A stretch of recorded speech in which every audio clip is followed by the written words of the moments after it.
Hey friends, welcome. Alan Lee here with Honestly Handyman Services coming at you here out of Sacramento, California. What are y'all up to tonight? I would love to hear a little bit about what you got going on.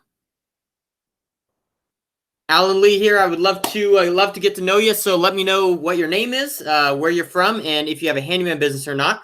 Welcome to another Wednesday night live here on YouTube. Super excited for y'all to be tuning in. Going to be a great night. We're just every Wednesday night we kind of hang out here. We talk about our week, talk about how things have been going, and talk about kind of our plans coming up. So I would love to hear a little bit about your plans and answer any questions that you guys might have. So feel free first to let me know who you are, where you're from, and whether or not you have handyman business or not. I am pulling up the comments here. Bear with me for a second here. So I am pulling up the comments here so I can answer your guys' questions. We're going to get going here in a few minutes. Like I said, my name is Alan Lee with Honestly Handyman Services, and I currently operate out of Citrus Heights, California. Been in business for 2 years now, and I'm absolutely loving it. Been a great business. Would highly recommend it. It is a lot of fun. I've learned a lot through a lot of wins and a lot of losses. I've definitely had my share of mistakes, and I'm not going to hide that because those are the things that made me who I am today. So that's what I got going on. And every Wednesday night we kind of just hang out here and chat a little bit about what's been going on this week in our businesses, and learn a little bit about each other, answer some questions, just get to know each other and hang out and have some shop talks. So I would love to hear from you.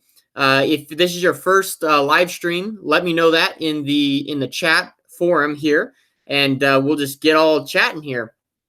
Let me know what your name is, where you're from, and if you have a handyman business or not. I would absolutely love to hear it. So I'm going to start looking into these into the chat here. Let me make sure I am all on camera here. Let's see, where is that? Okay. So I assume I'm on camera here. So first off, we got Monkey Went Bananas is the first comment. What's up, man? What's up? Welcome, man. It's going good. I'm having a good day. Today was kind of, a little bit of a different day because we've had a lot of doc's appointments for my daughter lately. Today we had one my daughter got her cast off, which is super exciting. She now has these, they call it a boots and bar. So super excited for that. Kind of another step in the journey. So that's pretty fun. But we are just adjusting to that. She's doing well. So that's great. We got Darren R says, "Hey Al, hope all is well." Man, it's going good, dude. Brian, what's up, man? We got Juan Martinez in the house. Hey Juan, how are you doing, man? How's the course been treating you? You still liking the course? What have you learned from the Handyman Journey course? I would love to hear it. Jose's having dinner. I just had some dinner. Had some what was it? Minestrone soup. I don't know how to say that. I've never had it before. Well, once before, but my wife made it. Really good stuff. Steve Cooper from Tennessee. What's up, man? Hey, thanks, Steve. I appreciate it. Says, love your show. Thanks, Steve. Thomas LeBlanc says, great channel. Thanks, Thomas. Welcome, man. We got Jamie from Minnesota. Welcome. Hey, we got Gary with Air Repair. Good evening, Gary. Good to see you, man. We got Greg Soto in the house. Says, hi, Alan. What do you say to your customers when you ask them to record in their home? Yeah, so that's a good question. Whenever I go to a client's house and I want to record, I just ask them, say, hey, I have a YouTube channel where I post DIY videos, and I'm wondering if I could record the work that I do at your home. And I always kind of make a little joke, like, I won't record anything confidential or whatever. Like, so, and we usually have a good laugh, and they're usually all for it. I've never had anyone say, no, you can't record in my house. Everyone's been super cool. The only thing, the request that I've had before is, don't record, my address or whatever on my house, which is cool. That's understandable. But most people are super cool, super excited. A lot of people that I ask if I can record they're like, oh yeah, let me know when the video's up. I want to take a look at it. So that's always fun, kind of having, the clients want to take a look at the videos and then they, kind of give me some feedback on it and stuff like that. So that's fun. Juan Martinez is in Southern Cali. Yeah, man. He bought my, the Handyman Journey course. Juan Martinez did. Super exciting. Francis from Australia, thinking of starting a handyman business, loving your videos. Dude, that's exciting, man. I'm excited for you. That's great. We got Jay in the house. Hey, Alan, I'm officially a full-time handyman business now. Doing great so far. Dude, Jay, that's exciting, bro. So excited for you. That is really cool. Where do you operate out of, Jay? That is super awesome that you got your handyman business up and going. That's awesome, dude. Take some guts to do that for sure. That is great. David Dillon says, hey, Alan, from Kentucky. Does not have a handyman business, commercial plumber, moving into residential plumbing. Awesome, dude. Well, you're a plumber. That's great, man. Brian Burnham. Brian from Washington. I am part of the Handyman Facebook group. Just started my business last night. Dude, exciting. That's great that you started your business last night, man. And you're part of the Handyman Facebook group, man. I'd say that is a great group of people. That the Handyman Journey Mastermind group, if you guys aren't part of that, I would recommend you join that. It's pretty exciting. Got some great people on there. Really a lot of guys that know what they're talking about. It's really cool stuff. Richard Smith says, we skipped one here. Gary Black from South Carolina, full-time handyman as of January 1st and loving it. Dude, Gary, that's exciting, man. I'm so excited to hear all these people starting up a handyman business. So cool. Super awesome. Richard Smith says, hi, Alan, the old man from Forestville. Oh, where did it go? Forestville, New York is in. What's up, man? My company is in Securitech Locksmith Code. Awesome, man. Locksmith is a great industry for sure. Brian says, hey, Alan, I'm from Michigan and I don't have a handyman business, but would like to own one in the near future, but I still need to learn more before I feel comfortable doing it on my own. I can understand that, man. Greg Soto. Steve Cooper says, what is your favorite thing to do in your business? I absolutely love electrical. Electrical is probably my favorite thing to do. I love running new lights, hooking up light fixtures, light switches, outlets, running new. It's just fun. Like, I love electrical. I think because I was thinking about this the other day. I think I like it because it's like a challenge and you can't see electricity. You can feel it, but you can't see it. So it's kind of a challenge to, because there's a lot of thought that goes into it, which I like. You got to think about how you're doing stuff. And then when you actually flip that breaker on, you get to tell if it actually works or not, which so far everything is work that I've done, which is great. That's exciting. I mean, it's like electrical is like more of a theory than mechanical, if that makes sense. So like, when you are riding a bike, right, and you push down on the pedal, right, it's mechanical motion that transfers that energy into the wheel and causes the bike to go. Electrical, yeah, there is, when you break it down to it, there's things that create electricity and make go and things like that. But it's a lot of theory of how electricity runs, and you can't see it. So that's what I like about it. It's kind of fun. That's kind of probably a long-winded answer to your question. Jay says Key West, Florida. Dude, awesome, Jay. So that's great, man. Started your business in Key West, Florida. Dan Bob says, hi, still working in Wisconsin tiling. Great, man. Sal says, hey, Alan, Sal from Southern California, and just got my approval email from the state today to convert my business to an LLC. Exciting, man. That's great, Juan. Super exciting. Let's see. The Trusted Handyman says, what software do you use for tax accounting, quotes, and estimates like Intuit Self-Employed? So for tax accounting and all that, I have a tax accountant that runs all that. But I do keep track of everything that I do. You mentioned estimating and invoicing. I use the Market app. So that's M-A-R-K-A-T-E, Market app. So that's what I've been using. I love them.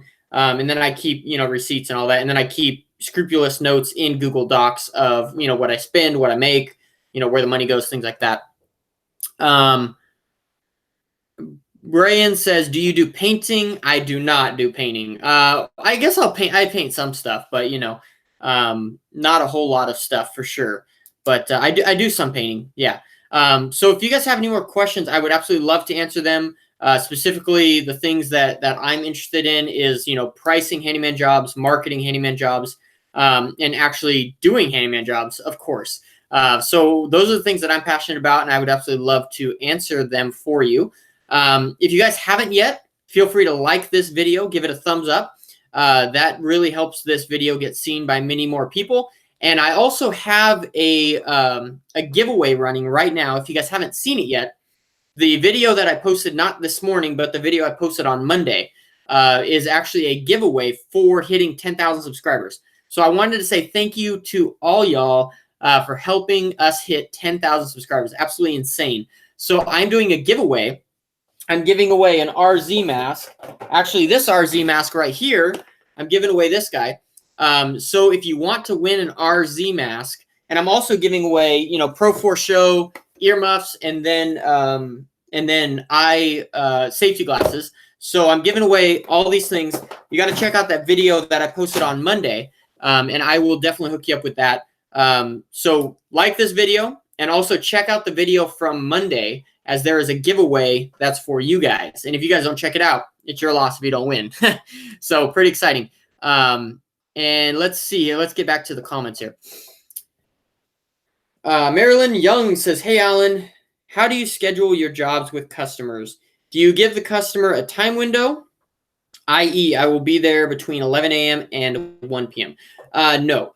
Typically, I schedule on the dot. So, and this gets kind of tricky when you're trying to schedule jobs back to back, but it usually works out pretty good as long as you don't have a crazy intense job the one before. So I will always, if I tell people that I'm going to be there at 8, then I will be there at 8. If I tell them I'll be there at 8 and I'm running, or say I'll tell them I'll be there at noon because I have a job before, and I'm running like 15, 20 minutes behind, I'll text them at and when it looks like I might be running that far behind, I'll text them at like 10:30, 11, and I'll say, hey, we have an appointment in 1 hour at noon. Just want to let you know, it looks like I might be running, 15 to 30 minutes late or so. But I will let you know once it gets closer, when I'll be there exactly. But I always try and give people an exact time when I will be there, if that makes sense. Sometimes, obviously, there is room for being in a window, but typically I try and schedule on the dot. Nathan says, hey, Alan, when you started your business, were you scared too? I work full-time as a plumber, but do side work related to all aspects of construction.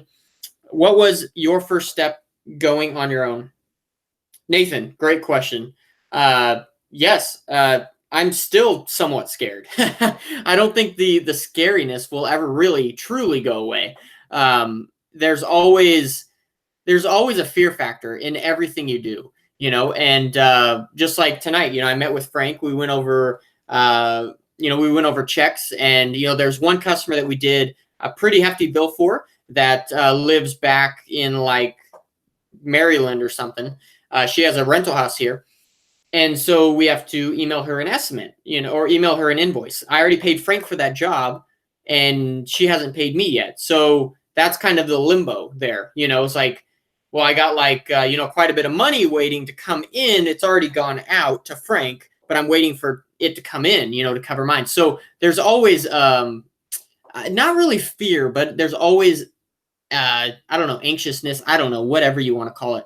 But yes, I was definitely scared when I first got started, but that initial fear, you need to get over that, because really fear, all it is it's a liar. It's Satan getting in your head, telling you that you cannot do it. You're going to fail, this and that. But once you make the choice to actually be like, I'm going to go balls to the wall on this thing, and I'm either going to I'm going to do it no matter what, because I have to provide for my family. I have to pay a house bill, whatever it is, whatever your motivation is, whether it's, 10 years down the road, you want to start some sort of camp for for impoverished kids or something like that, or you want to help the homeless, or you want to, whatever you want to do, there's got to be a mission. Your mission has to be bigger than your fear, and you just have to be like, no matter what, I'm going to make this happen because I have to do this. and that's really what's going to sustain you for years to come.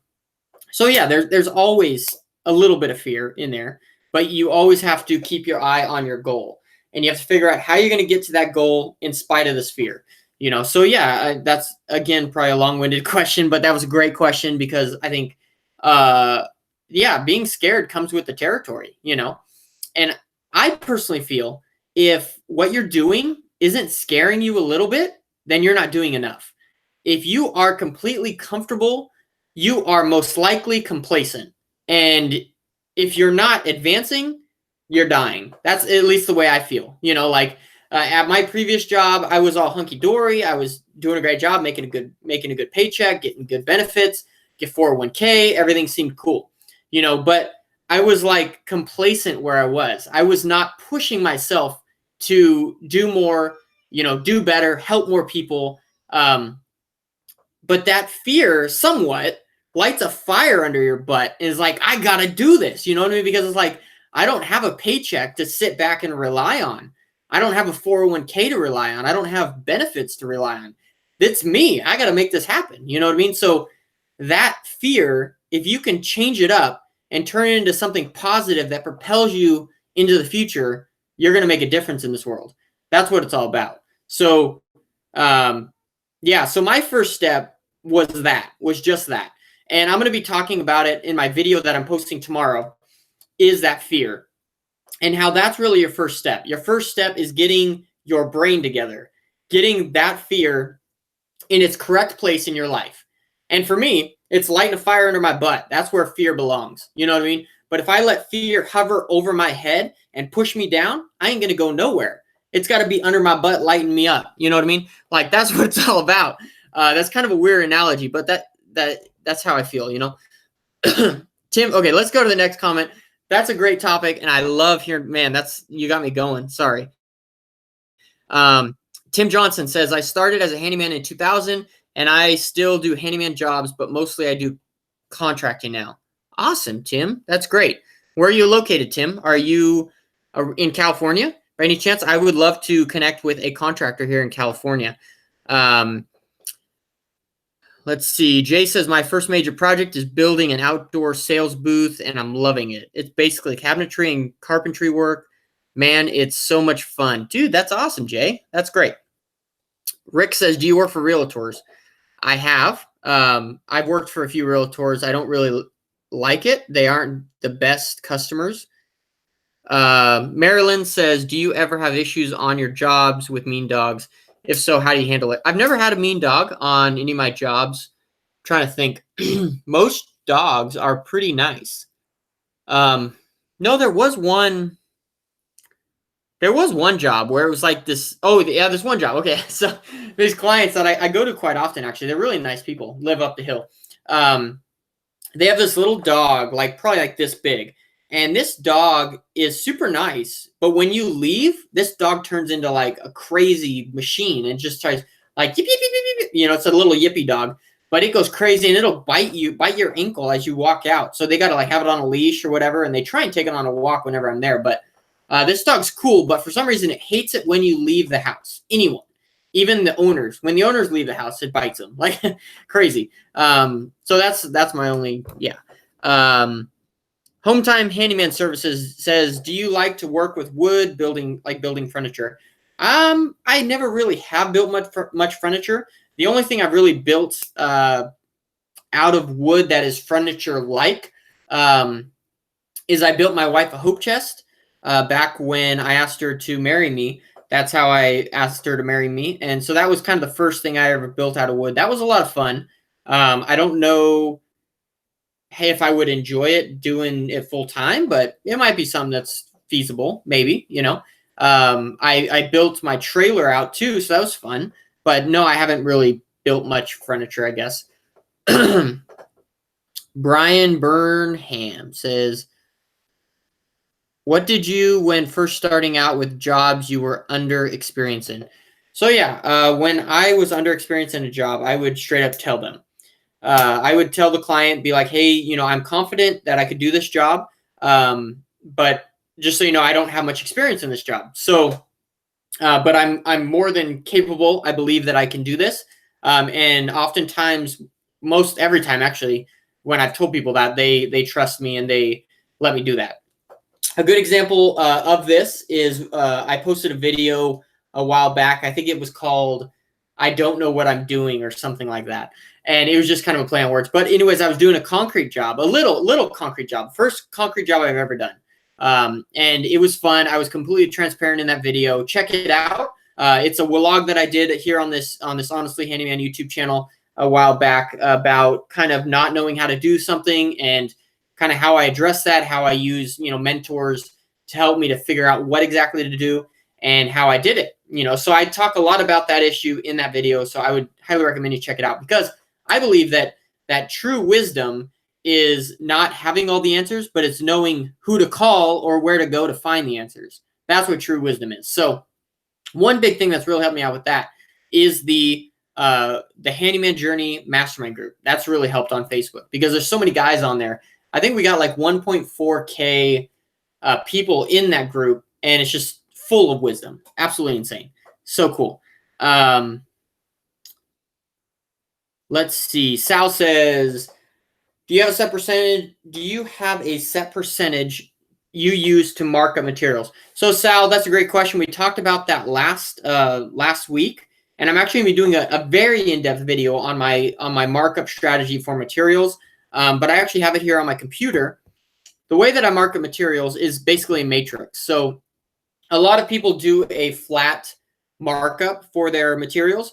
I personally do a matrix. I come from the automotive industry, and everything, all parts sold in an auto shop are ran through a matrix. So if, for instance, here's my matrix. This is exactly how I mark materials up. If say you buy, let's see, what is a good example? Say you buy a 2x4 or a piece of wood, okay?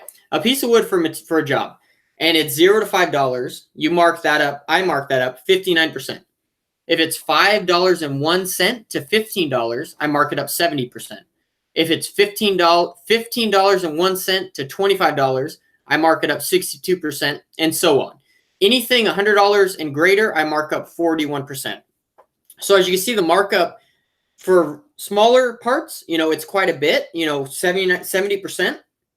And then $100 or greater, it's 41%. So as the cost of the material grows, the markup diminishes, if that makes sense. But that's how I do it. I'm going to do a much more in-depth video on my markup strategy and how I do that coming up here on this channel for sure.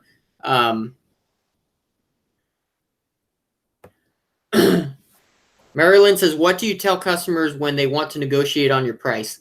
Yeah, I hate that. A lot of times, most of my clients have been legit with my prices and totally understand. I've had a few that, you'll tell them the price at the beginning and they'll try and negotiate with you. A lot of times I'm like, sorry, it's not going to work out. I'm very firm on my price, and that really matters if you have a good client base. I have a really good client base. I get jobs quite often. Work is great. So I'm very firm on my price. There are a few people now and then where I will negotiate with them if I know them or whatever. What I really like as owning my own business is if there's like a single mom who's having a hard time, just lost her husband or whatever, and I feel it upon me to give her a discount, I can do that. I'm in charge of that. That comes out of my pay. So that's nice. I like that. But most people that try and negotiate with me, I don't even put up with them. I'm saying, sorry, this work is not going to work out between us. But if you are in need of clients and you need work, then definitely negotiate with them, because that's all you're going to get. But if you can afford to not have them as your client, then I would definitely recommend standing very firm in your prices, because if your prices are done correctly, your prices need to come from a place of actual mathematics and actually figuring out what your hourly need is as a handyman, and figuring out, what your costs are in your business, what your costs are as a person, and what it costs to actually go and perform the work. I have a very in-depth strategy on how to figure out your pricing as a handyman. And that is, I have that in a course, a pricing course, Pricing 101. That's over at handymanjourney.com. I would highly recommend you check that out because I go very in depth into how I personally figure out what my pricing needs to be per hour. And I show you guys, walk you through a spreadsheet exactly how you figure out, to the dime of how much you need to be charging per hour to make a profit. So let's see here. Dennis, what's up, Dennis? Sorry, I lost the comments here. Dennis says, hello, Alan. Good to see you. Always enjoy and learn from your show. Dude, Dennis, thank you so much. I appreciate when people say stuff like that. It's very nice. I appreciate that. If you're new here on this live stream, welcome. We're just chatting here, answering some questions. If you haven't yet, like this video. It helps people see this video. And also, like I discussed earlier, we are having a giveaway right now. Check out the video from Monday to make sure you are entered into that giveaway. We're going to be announcing the winners on that giveaway next Wednesday night on this live stream. So be sure to join in on that if you want to win. What's up, WF Drum? Good day, mates. Brian says, when you price your jobs, do you take a percentage from that for your taxes? So my business is based as an LLC. So all of my taxes, my personal taxes are taken out like a W-2 from my business. So my business gives me a paycheck, just like any employer would. So I am essentially an employee and the employer of my business, So my business pays me after taxes are taken out. And then at the end of the year, I get that. And then I file taxes personally. So that's how I handle personal taxes that way, if that makes sense. Monkey Went Banana says, so true. You are always growing your experience. Definitely. Marilyn Young says, do you only give estimates in person, or will you give estimates for simple jobs via text or email without seeing the projects in person, i.e. customer sends you pictures of the job? So Marilyn, right now, since we do an hourly rate, I do straight up tell people, say, my hourly rate is this with a 2-hour minimum plus any needed materials. And that right there will either scare them off or they will say, okay, sounds good. I'd love to meet you, and then at that point, then I'll go out and take a look at it. If it's something simple, like say they have, a chandelier that needs to be put up in this room, a kitchen faucet that needs to be replaced, and a garbage disposal that needs to be replaced, I'll tell them my hourly rate, 2-hour minimum plus needed materials. And if they say, okay, then I will go say I'll look at my schedule, say, okay, I'll come Wednesday morning and take a look at the work. And then I will figure out, the parts I need, go to the store, grab the parts, come back, perform the work right then. That's what I've been doing lately. Another way to do it is, say someone has that same job and you go to them, you say, okay, I have an estimate day on Wednesday. So I would love to meet up with you Wednesday morning at 8 a.m. Go out there Wednesday morning, 8 a.m., take a look at what they have, take some notes. And then at that point, if you want to do hourly, say, okay, this is my hourly rate. And then I will look at my schedule and I'll figure out when we come back and do this. That's one way to do it. Or you could go home and estimate that job, send it to them, and then they either approve it or deny it. And then if they approve it, then you schedule a time to have the work performed. But that's how I work my estimates. Miriam, what's up, Miriam? Says, do you get a health insurance if you're self-employed? No. So health insurance is all on my own. So I pay for health insurance out of my own pocket. Nathan Morin says, thank you. You're a huge inspiration and have helped a ton. Dude, that's awesome, man. I appreciate that. Oh, Tim Johnson's in St. Louis. How do you say that? St. Louis? No. Missouri. St. Louis. St. Louis, Missouri. I don't know. I just had a brain fart. Sorry. St. Louis. Rick, what's up, Rick? What did it take to get your channel started? Rick, it took me just making a video and publishing it, really. I am really absolutely amazed that anyone watches these videos. I really just put this out there kind of as a challenge to myself. And it's really grown into so much more than that. It's grown into a community of supportive people that want to learn with me, which I think is absolutely great. That's kind of how I started my channel. I mean, I just kind of did it, you know. There's no real magic to it. You kind of just start it up. Consistency is very important when you're working in YouTube, though. Consistency. Marilyn Young says, is it weird to work while people are watching you? No. So I guess, are you talking about YouTube or like the homeowner standing over you? I actually like it when the homeowner's like standing next to me, asking me questions, or, you know, holding things for me. Like, I really like that. I think that's a really cool thing, and I really appreciate that. So let's make sure here. Oh yeah, looks good. Okay. Where are we at in the chat here? Marilyn says, any tips on how to get better at estimating how long a job will take? Marilyn, the only way to do that is experience. You know, for instance, if someone wants a ceiling fan installed with new wiring, you just gotta do the best you can to figure out how much to charge for that job. You know, go on HomeWise, go, you know, ask people, you know, ask mentors how much you should charge for that job, and get the best guesstimate that you can.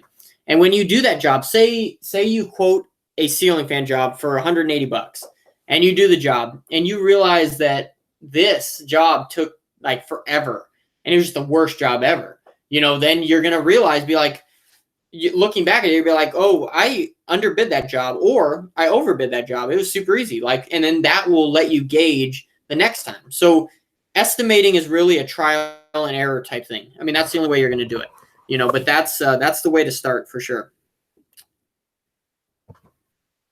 Tim Johnson says, one thing I noticed that you said, you're charging by the hour now.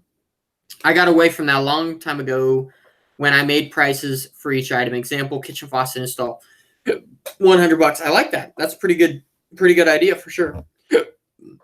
Sorry guys, I just ate some dinner. Francis says, do you attempt, oh, just lost the comments here. Do you attempt most jobs, or do you know your limits? I do know my limits. You know, I stay away from, you know, like, well, heating and air conditioning. You know, there's things that, you know, you got to know your limits. You got to know what you're capable of and what not capable of. That's really what's most important. Jeff, what's up, Jeff? Says, I just watched your new video today about handyman versus contractor. Here in Michigan, handyman can do all trades except electrical. That needs to be done by a licensed electrician only. Awesome, man. Cool. Yeah, here in California, so we are held by the $500 limit, but we can work in any trade we want. So we can do plumbing, we can do electrical, we can do HVAC, we can do, you know, whatever, as long as it's under $500 per project. Abe, what's up, Abe? Says, how do I charge for paint touch-up job? It takes me a while since I need to wait between coats. Yeah, that's a good question. That's one of the reasons why I don't do painting, because you have that downtime. I don't know what to do with that downtime. I don't know, you know, I don't know how to charge for that. So that's a great question. I'm not really a painter, so I'm probably not the best person to be answering that question for you. So sorry about that, Abe. But there might be some painters in here that would be able to give you some tips. Gary with Air Repair says, having some wild weather right now here in Rancho Cordova. Dude, we're having some crazy weather. It's like hecka windy and rainy. It's insane. Frank Dango, what's up, man? What's up, Frank? Says, if you go down on your price, they will feel you were charging them too much to begin with. I always tell them I'm already giving you my best price. Frank, I totally agree. I think that is so wise. And I think you got to stick to your guns for that specific reason, you know, so that people know that you are giving them your best price. Dan Bob says insurance sucks. I would agree. We got a hairless hippie. What's up, hairless hippie? Says, have you ever had problems with the tax man on your services? I have not. No. Marilyn, I love your questions, Marilyn. Keep them coming. Marilyn says, do you think you make more money by the hour, or would you prefer to go back to pricing by the job?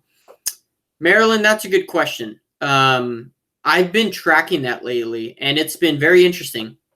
Some jobs I will make more by the hour. Some jobs I will make more, you know, pricing by the job. It all depends.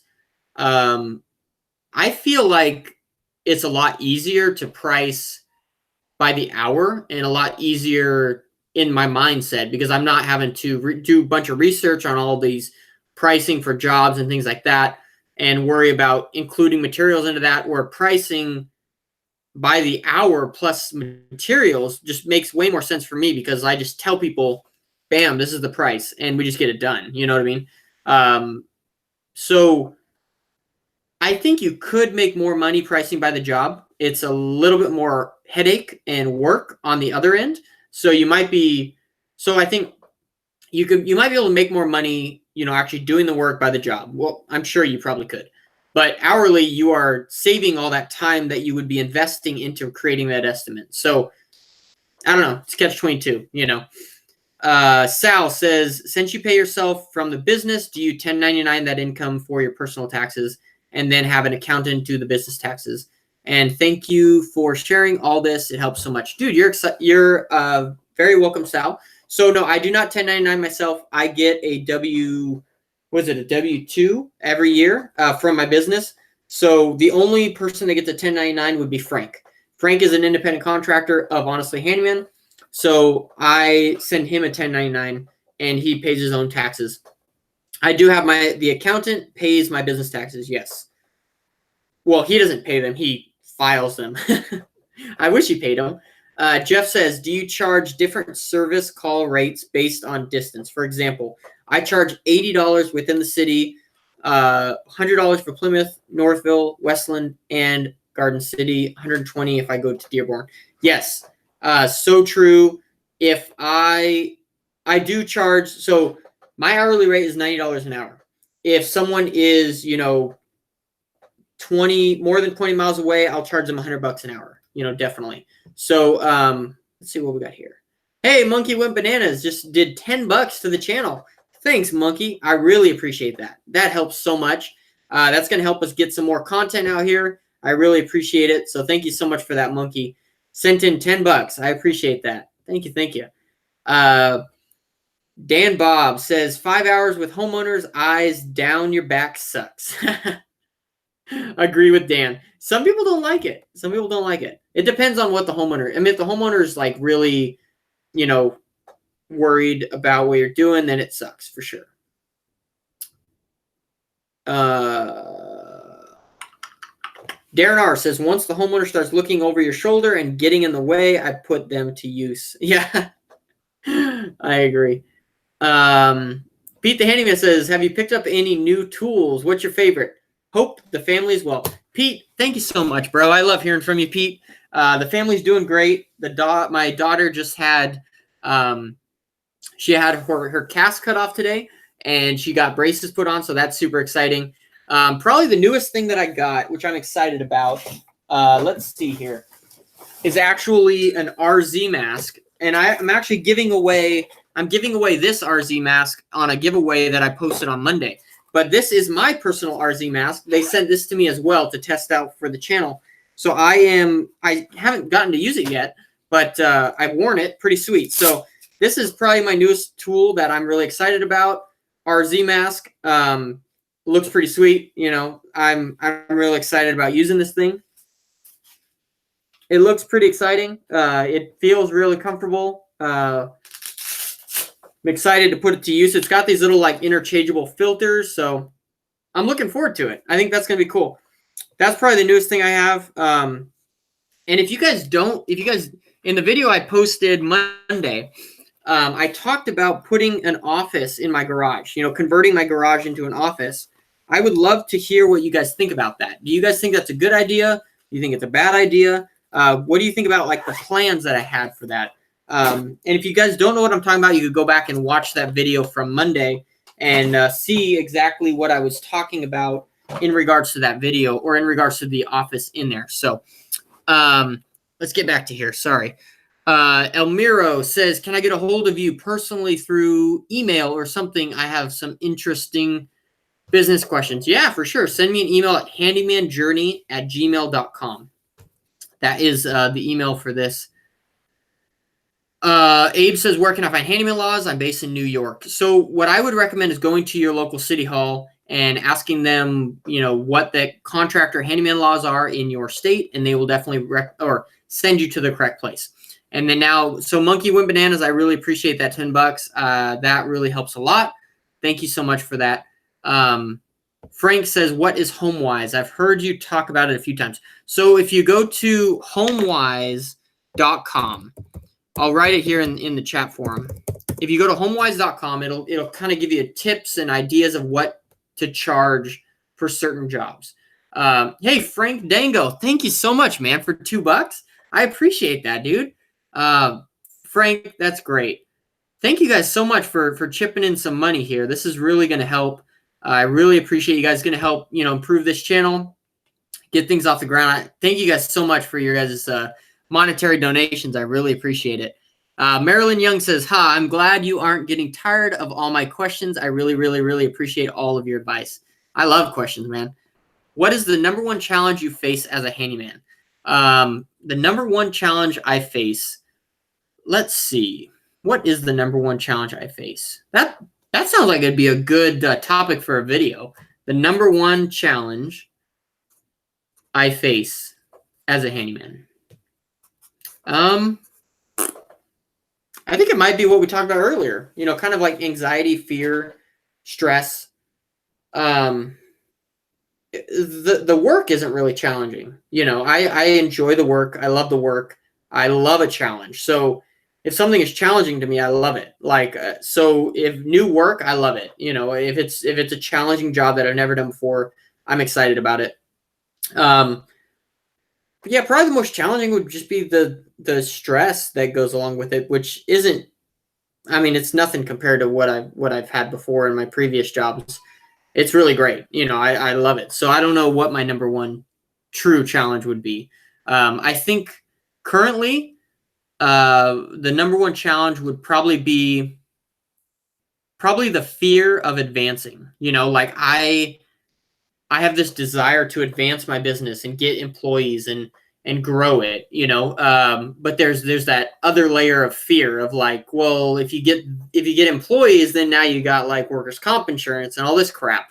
So there's all that other stuff that's kind of compiling onto there, which is all stupid. It's all stupid stuff because at the end of the day, some of the most profitable businesses in the whole world have employees. So why would you not get employees? Yeah. Jeff says, I actually enjoy it when homeowners watch me work, especially when I do a service change. They're fascinated by that. And many people have never seen anything wire a service before. I agree, man. Let's see here.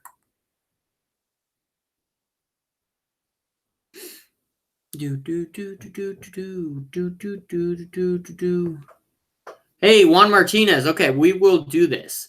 So let's see. Juan Martinez, he has an Instagram page called handyman_republic. He started it about a month ago, and he's putting jobs on there. So everyone check him out. If you guys haven't checked that out, check it out on Instagram, handyman_republic. Check him out. Follow him. Jeff says, man, where do these comments keep going? They tell me that the wires look like a bunch of spaghetti before they landed on terminals and breakers. Frank, coming across your $2, man. I appreciate that. Thank you, Frank. Thanks, Frank, for your $2 donation. I really appreciate that.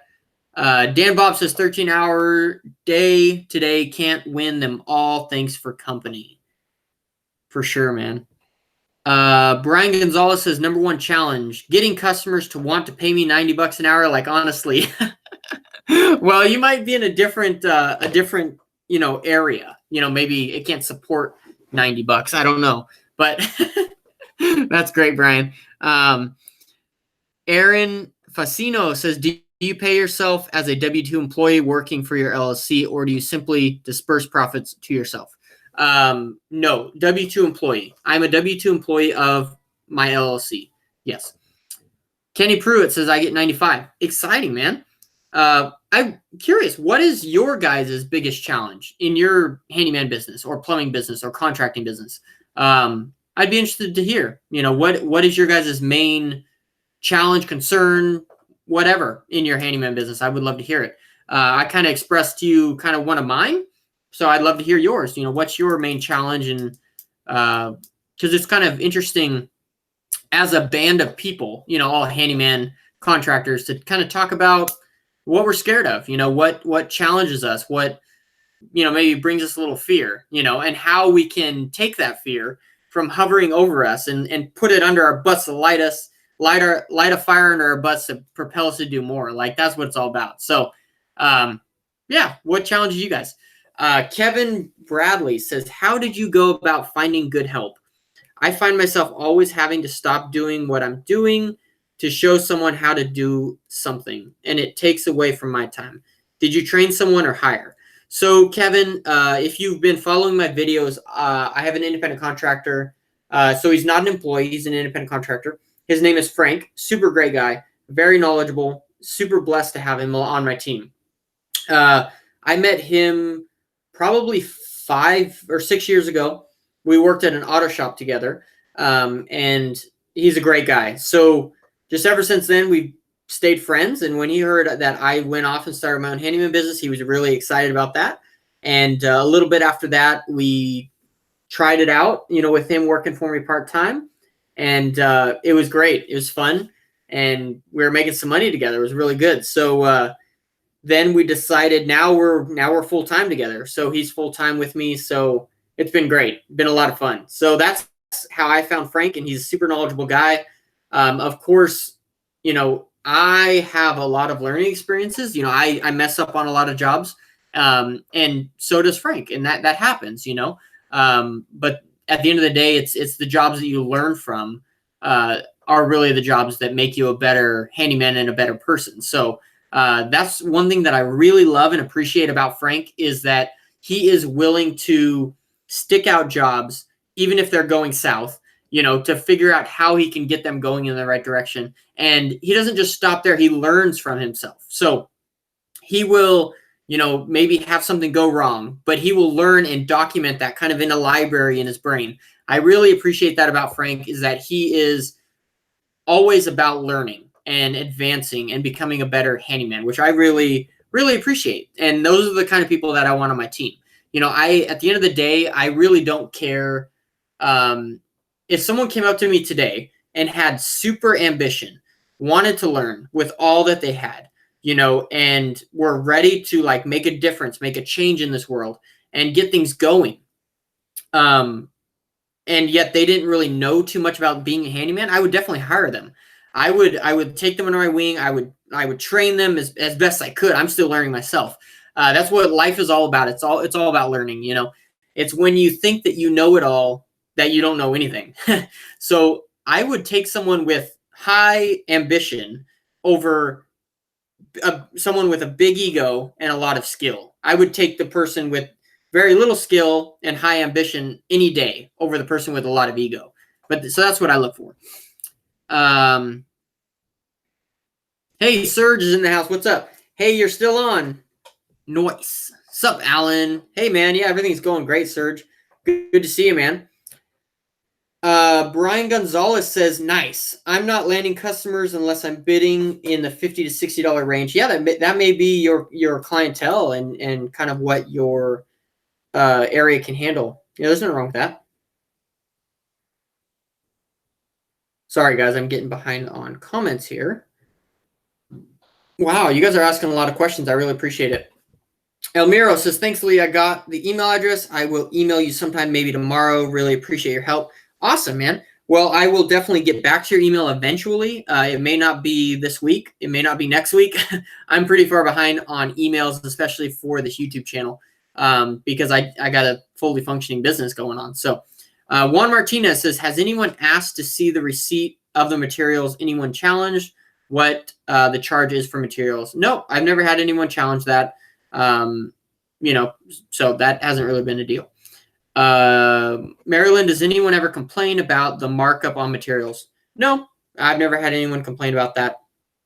I'm submitting a bid though, or not a bid, an invoice for someone, where we bought material, like a $317 door and we marked it up to like 446. So that's quite a bit markup. So we'll see how that one goes.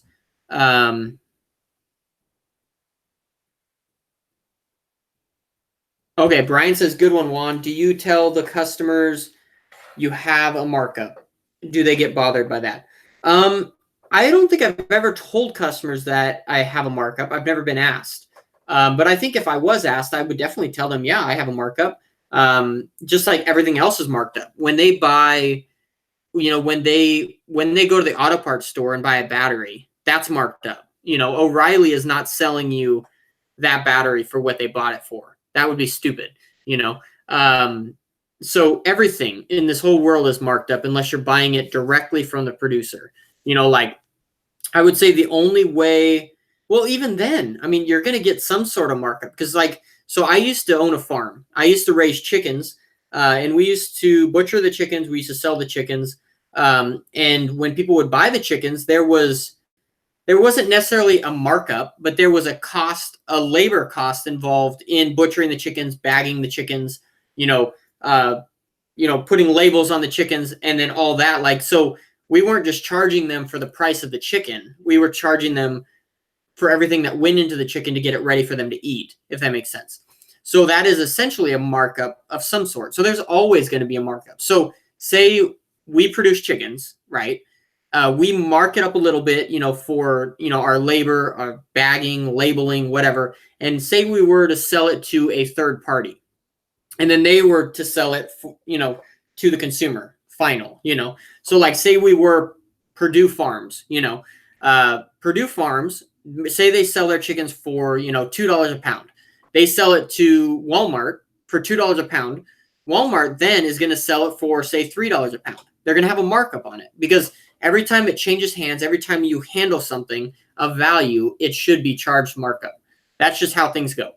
If I'm going to spend time going to Home Depot picking up a piece of plywood for a customer, I should definitely mark that up because I am spending my gas to get to Home Depot. I'm spending my time and I'm buying that piece of plywood with my own money. So I am putting credit for that piece of plywood in their name. Even if I'm paying cash for it, I mean, you're essentially still like they're borrowing money from you to purchase that plywood in a sense. So it's the same thing as interest rates. That's how they work. That's markup.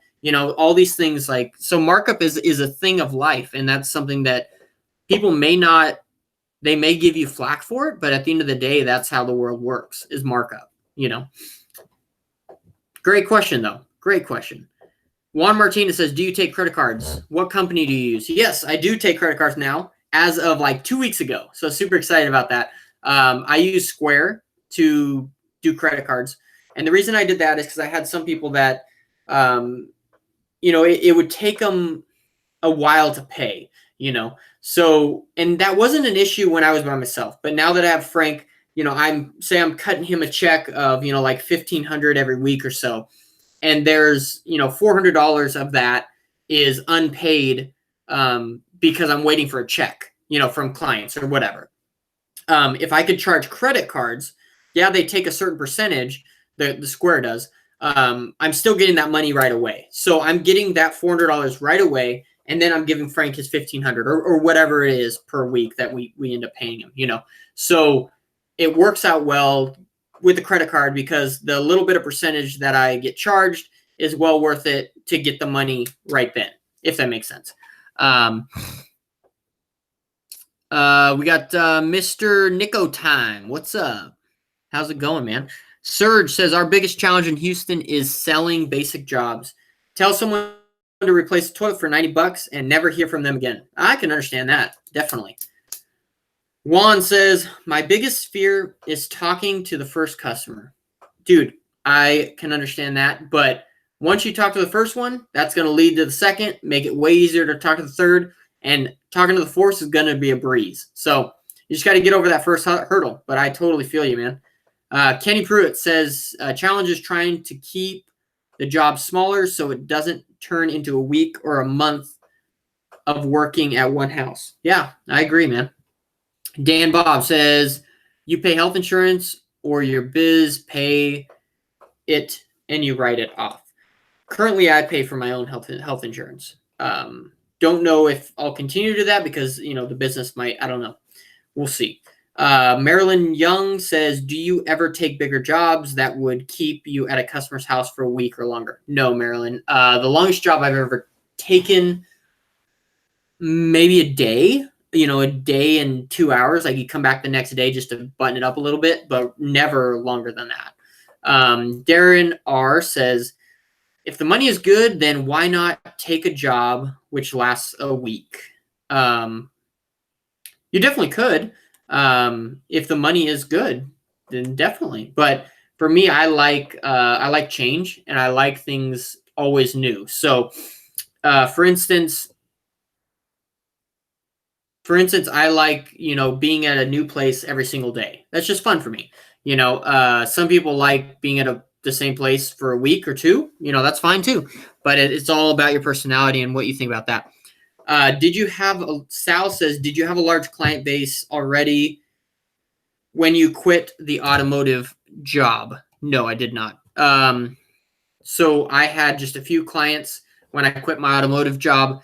I was a full-time mechanic for many years, and then decided that I would go full-time in the handyman business in January of 2017. Yeah, January of 2017, I went full-time. And so my wife and I sat down and we talked about it, and we're like, if I'm going to do this full-time, I need to just focus on getting clients and focus on getting good clients and creating a client base. So what we decided on, that I would work as much as possible in the whole month of December. And we talked about it. And we're like, it's gonna kind of suck for a month because I'm gonna try and work as many nights and weekends as I can to try and build up this client base. And we made that decision. And I absolutely love my wife so much because she supports me in everything I do. She's really the driving force behind all of this. Like, she is the reason why I do all this. And now Harper, obviously, like, my family is my reason. And it's just like, that's what propels me, is having them behind my back and knowing that they are supporting me, like, makes it all worth it, And so, yeah, just being able to sit down with her and really decide that, hey, that December we're going to focus on clients was huge for me, because that really showed me that she supported me. She supported my dreams. And so that's how I got my first clients, by doing that. Marilyn Young says, how did you decide how much to pay Frank? So Marilyn, that's a great question. He is not an employee. So he is a 1099 independent contractor. So he decides what he wants to be paid. We sat down when he first came to work with us, and we discussed a pay, percentage wise, and we came up with a percentage wise, and then so we went with that. After he came on with us full time, I really felt like he needed more because he was doing his own estimating and invoicing and everything, and collecting his own payment and all that once he went full time. You know what I mean? So I felt like he needed more. So we sat down, and I kind of told him at that point, I'm like, we're going to pay you this much more, this percentage, because we do it based on percentage. So that means really he can make as much as he wants, So if he bids a job for $50, he knows he's only going to get a certain percentage out of that job. So if he bids a job for $400, then he'll get a certain percentage out of that. So the higher he bids the job, the more percentage he gets. Or not the more percentage, the more money he gets, because obviously percentage, yeah, you get it. Like say it was 50% of 400 is 200, whatever it is. So yeah, so that's kind of how we figured that out. Kenny Pruitt says it's never as good as doing a week's worth of individual jobs. Makes sense. Brian Oward says, how about you using your garage for a work area? Sorry, it went away. Here it is. Where did this comment go? Man, I'm so far behind on these comments. Sorry, guys. Okay. How about you using your garage for a work area and redo the room you are in for streaming? Garage had more room to work on projects. Thanks for the vids.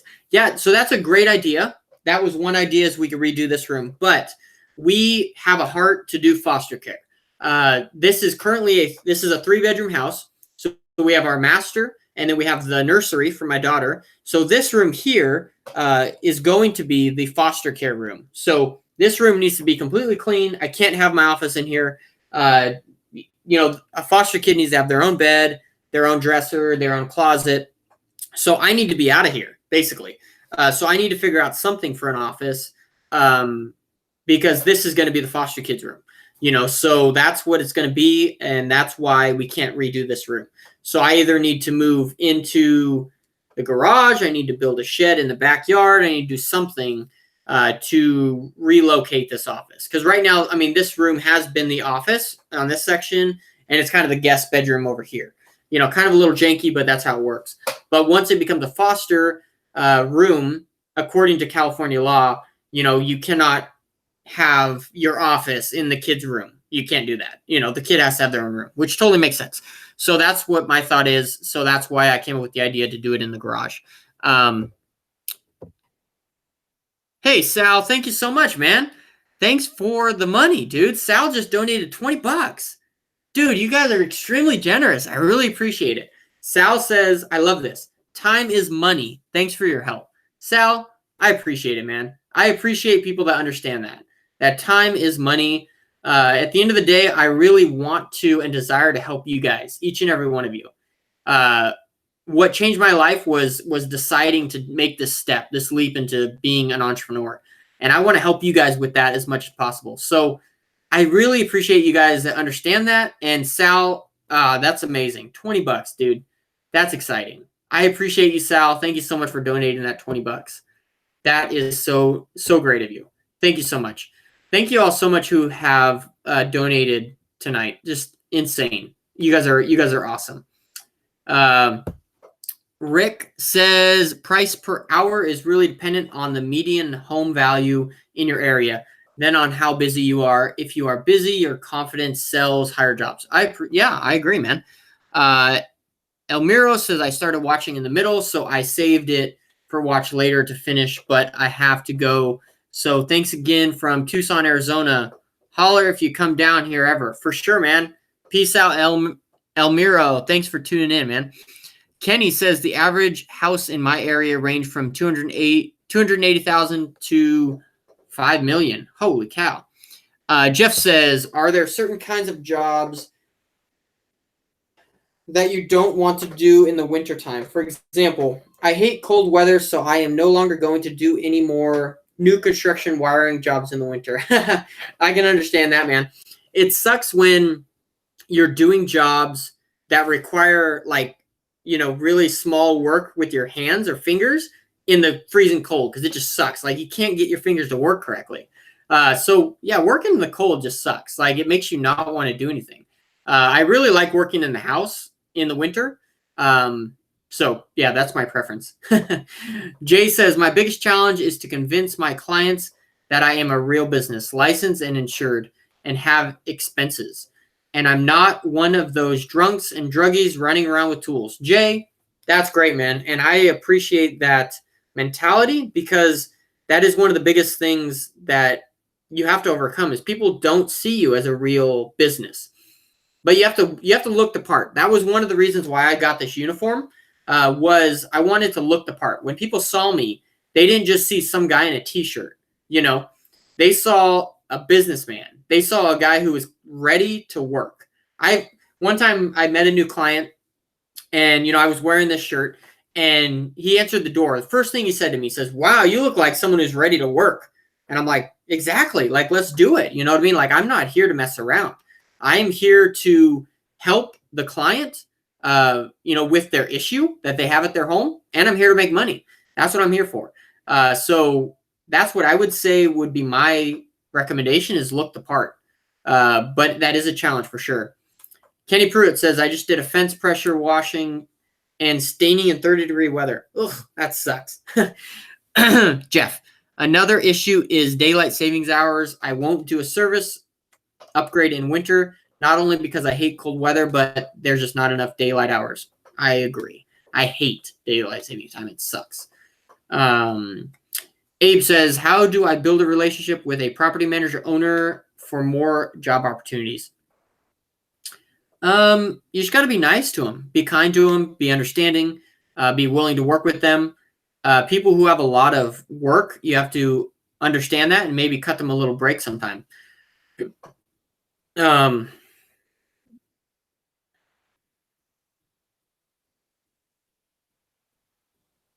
Yeah, so Francis says he agrees with Jay.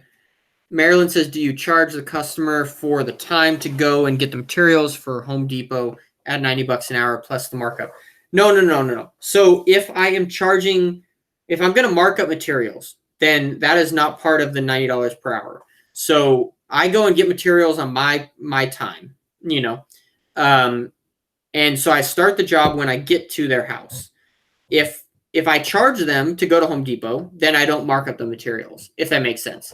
So if for instance, I go to a job, like, okay, a good example is, well, yeah, so that's sort of a good example. Not really. Like getting shower faucets. Sometimes you will go to a faucet job or a shower, someone will have a leaking shower faucet. And you'll be like, okay, it's going to be this much to take it out, take it to the plumbing store, match it up, bring it back. If you do that per hour, I'll say it's going to take me 3 hours, or it's going to take me 2 hours. It's going to take me 30 minutes to pull it out. Then I got to drive to the plumbing store, drive back. It'll be about an hour, and then put it in another 30 minutes. Then at that point, that's all hourly. So I wouldn't mark, but I still mark that up a little bit. So it all depends. But typically, I do not charge people to go to Home Depot. The only time I charge someone to go to the store is really when I got their part and I'm going to match it up, like at a plumbing store or something like that, if that makes sense.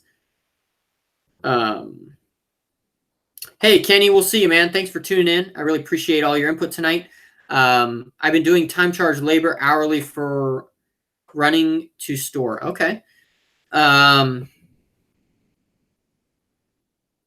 Yeah, so Tim says there's an issue if you market materials, but you were charging them by the hour to drive to Home Depot to get it. I agree with that. So so typically I don't charge them hourly to go to the store at all. I just market materials. That's typically what I do. Miriam says, how do you do if you have a job that is worth more than $500? It all depends. That's a tricky question. That's a tricky question for here in California.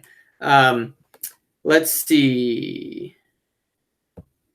Raul Vlogs says, are you still doing hourly jobs? Yes.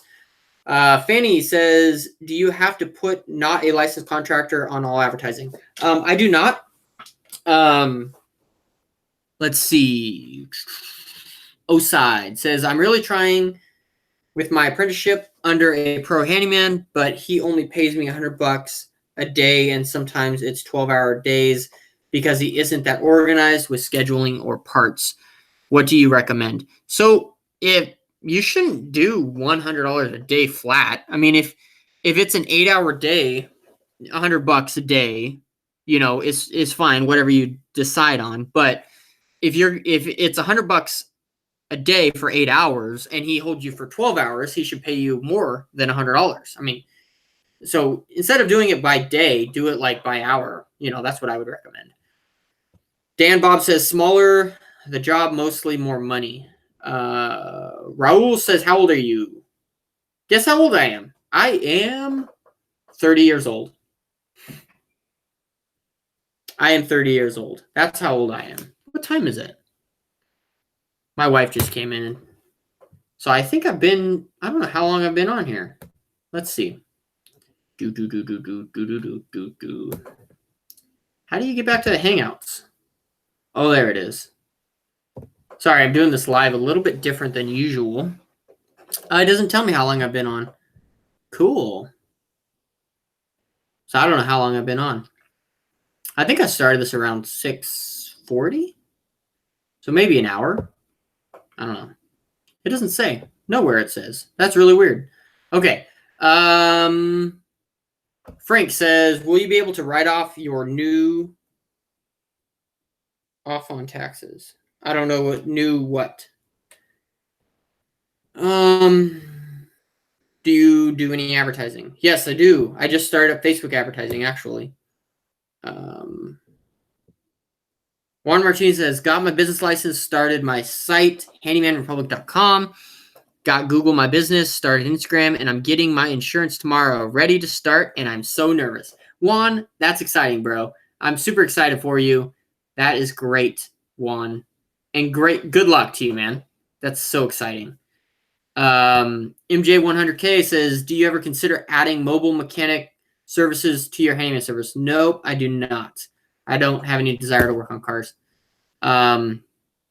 Jay says, Alan, I also run an auto detailing business, and I use Square for credit cards, and I charge my clients a 4% credit charge processing fee to cover. So yeah, typically, sometimes I'll charge them a 3% fee for running that for sure. Yeah, Juan, super excited for you starting that up. Sal, I just come across your $20, man. Thank you so much for your donation. I really appreciate that. That means a lot.